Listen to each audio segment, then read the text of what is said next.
what I've got from what you said so far is that the Crackham weights led to two really quite important developments. I call them research developments in any kind of field. So there's this adaptive music, which uses the circumplex model to change the emotional level of the music according to what's happening with the characters.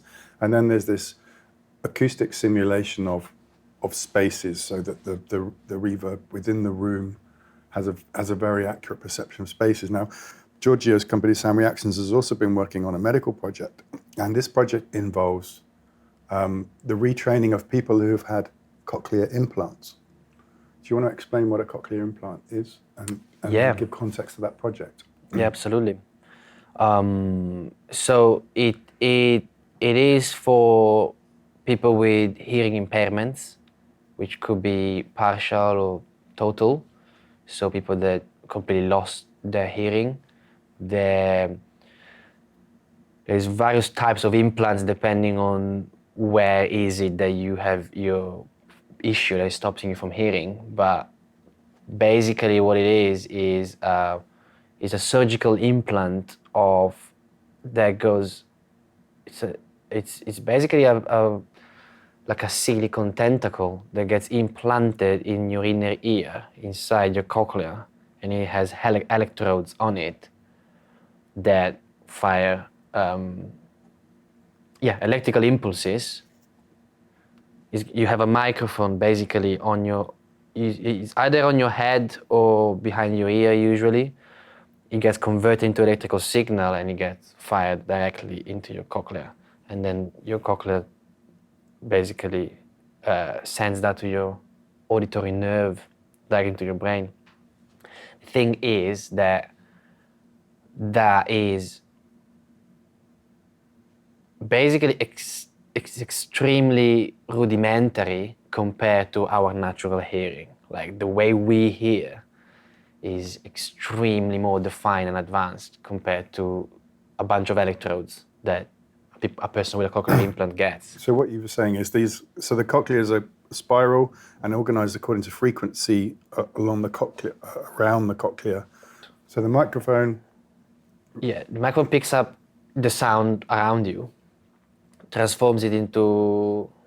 It's actually interesting. They have the implant, you have a magnetic coil in your skull. So what it is, the microphone gets attached with a magnet to the magnet inside your skull, which then goes to the cochlea. So they can actually detach if they don't want to hear, take a break. They just take off this thing. How does the brain interpret this information?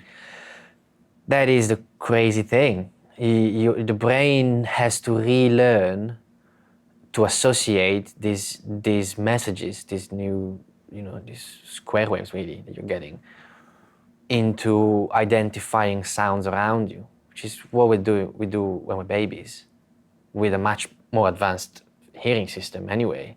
So it's kind of like surprising that it works, but it's a proof of like the neuroplasticity of the brain and its power, how you basically create new neural paths associating a new sensation to what you know it's a sound. So they spend, in fact, after the implant, they spend years of rehabilitation where they just, they have objects and sounds and they have to basically associate them with what they're feeling and relearn how to hear. And this project involved you working on a VR application to help train people who've had cochlear implants. Is that right? Correct. Yeah. So most of the rehabilitation they do is done with audiologists in a clinic where they do exercises. There are some apps that they can use to practice at home, but the idea was the immersive power of VR, really, which is used successfully in training and other medical applications, could be useful for them to practice, do rehabilitation in a bit more immersive environment instead of with a computer screen, a bit more a simulation of what happens. Because what the patients were saying was that they perform really well in a clinic, and then when they go in the real world, they struggle to understand what the barman is saying, and that's probably because of all the background noise. In fact, what we think is that it's linked to the cocktail party effect, really, which is how you know how you can be in a club or a noisy bar and you understand the person talking to you. If you measure the SPL, so the acoustic volume of the conversation you're having, it's probably way lower than the background noise. So you're like, how am I hearing this? It's because of our brains. It's called the cocktail party effect, and it's our ability to focus on one part of the audio to extract the information that we want. And if you have a cochlear implant, you have to learn that too. It's probably not easy. So one of the things that you did, I think, is to try and simulate a cafe. Yeah. How did that work? How did you go about that? Funnily enough, we chose the cafe because we could put a lot of sounds in it. I think it's the first time in a game that audio comes first, and then they were like, "Oh, what environment do you want us to do?" We were like, "Let's do a cafe," and we're gonna make it. Obviously, the brief was to make it as realistic as possible.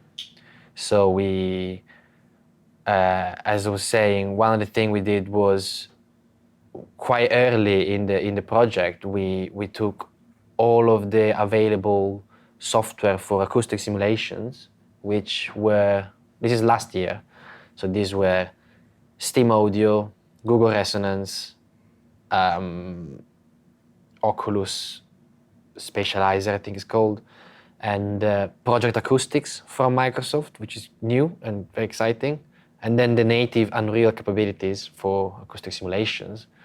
And pretty much the blind test. I made a game, like a test game with a couple of sounds, and did 5 versions of the same game with the 5 different acoustic engines. And then we had Jay and some students to try them and rate them to try and figure out which one was the best. Turns out none of them was convincing enough to the ear, but we did, which is very interesting. Each one had, like, one of them was good at early reflections, one was a bit better at more like the decay of the reverb, one did the occlusion a bit better. So it's quite interesting how we are getting close, but we don't know who is going to actually nail it and make a product that just works. Hopefully it will happen soon. But these things change drastically. Like Project Acoustics did not exist when I did Kraken Wakes. And it is kind of the best at the moment, in my opinion. So then you tried to simulate this cafe and it didn't quite feel right. No, that was, we thought it was going to be an easy task because we said, okay, we just have to do realism. So actually, this was me and Jay working on this thing. We went out with phonometers and we took measurements of the SPLs in cafes. We've measured conversations studio conversations in a cafe. We've measured the traffic. We've measured a whole bunch of we took measurements of real world SPLs of volumes. So a phonometer measures the energy in a sound and the frequency. What does it give you? It just gives you one number, which is the dB SPLs of an amplitude, essentially. Yes, and you can have different weighing different frequency weighing. So you can have it flat, or you can apply the Fletcher-Manson curve, which is how the human ear responds to frequency differently. And we took all of these ones. We write down all of these, and then we also recorded sounds in some objects for creating an exercise, and we've recorded them in the studio. And as we were recording, we also had phonometers to check the real volume of them in the space, of how you hear them. Did a bunch of math so that when we put them in Unreal Engine, it was Unreal Engine 5 now, we've basically respected exactly the relationship between the sounds and have just mathematically the same dBs coming out of your headphones. And what are we looking? What are we looking at? So you've got VR. So VR. Is it just audio? Are we looking at? No, yeah, you're in a virtual cafe. Okay. You are in a cafe, and we've created them very detailed. You have traffic outside. There is occlusion from the windows. So there is pedestrians, cars, sirens, and dogs outside in the street, bicycles, all of that.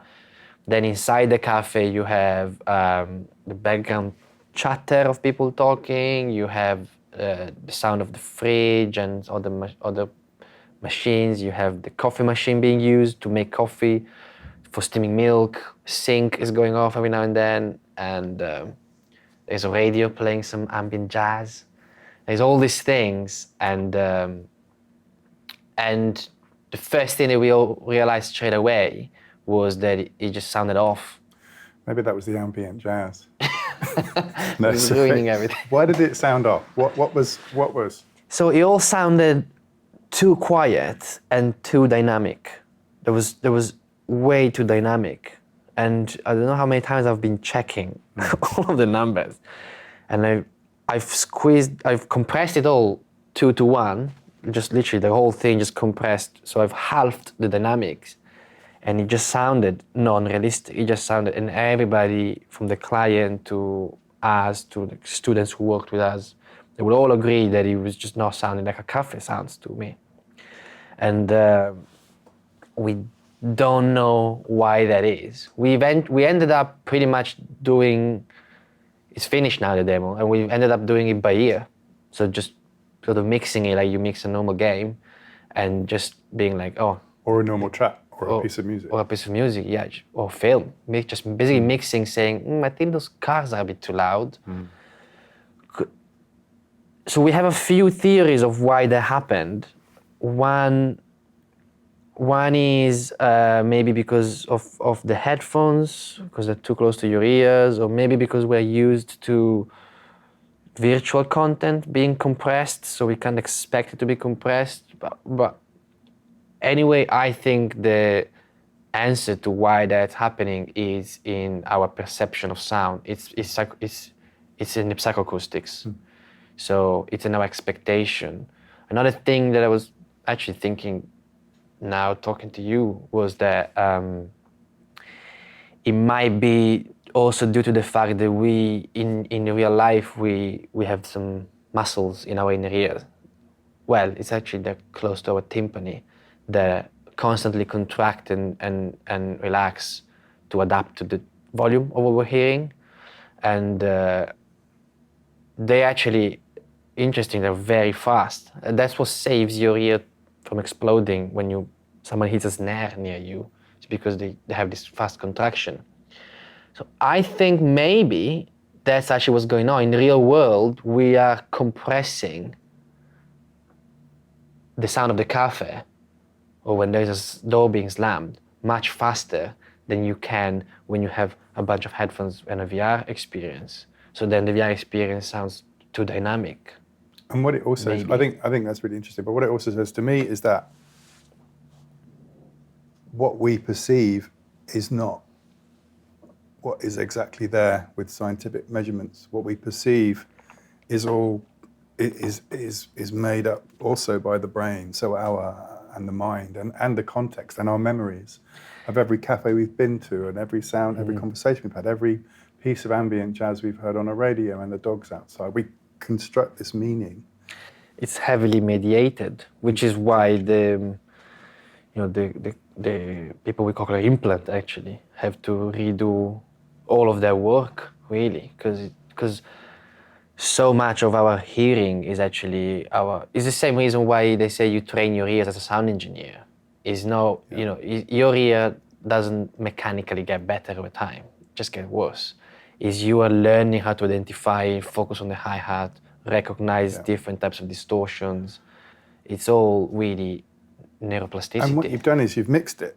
So you've mixed it according to almost like you'd mix a band or mix a piece of music. So when you mix, except for maybe Steve Albini, when you mix a band, you don't necessarily mix them to make it sound exactly like the band was there and then. You mix it because you know what music, recorded music is like, and the history of recorded music, because you've listened to the Beatles and you've listened to U2, and you've listened to drum and bass, and you want to, that affects how you mix it, not exactly how it is in reality. So it's fascinating that what you've been doing kind of, and what video game programmers do, and video game audio programmers do, is actually play with these simulations that are asking quite a lot of questions and finding solutions to these really fundamental questions of perception and meaning and consciousness and what things really are.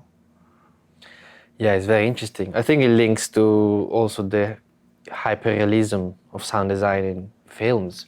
Yes. You know, how you have all these sounds that are way over the top, but because it's not really how a thing sounds in real life. It's kind of what you're expecting that thing to sound based on the attention that you're putting on it.